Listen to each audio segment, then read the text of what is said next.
we are laying off about 15% of the company.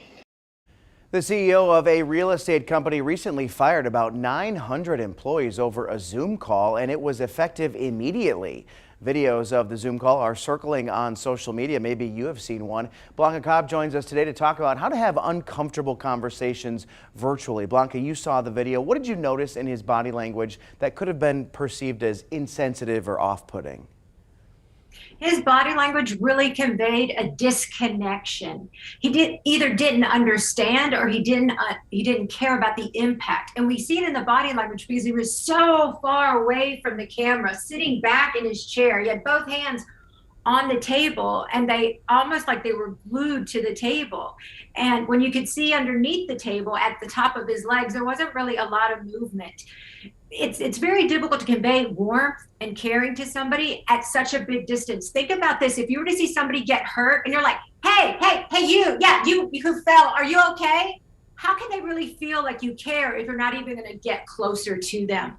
So non-verbally, by being so far away from the camera, that's what he was communicating. So what's some advice for handling these difficult or potentially upsetting situations virtually?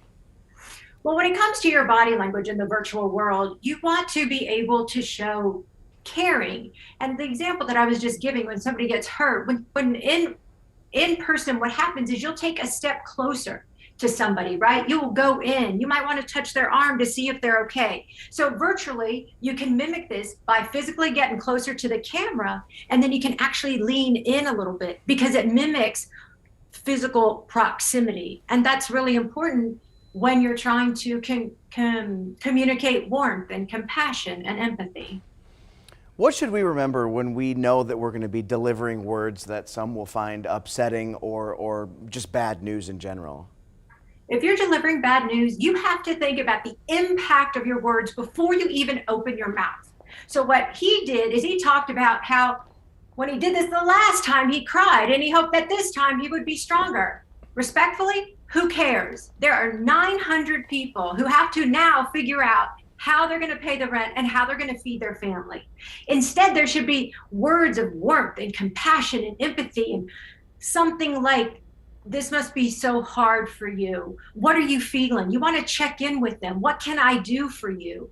And then you're going to show your emotion in your tone of voice and even in the words that you use, because it's going to be more gentle. It's going to be more understanding and not so off-putting and distance. Some good advice. Thank you, Blanca, and some good insight as well.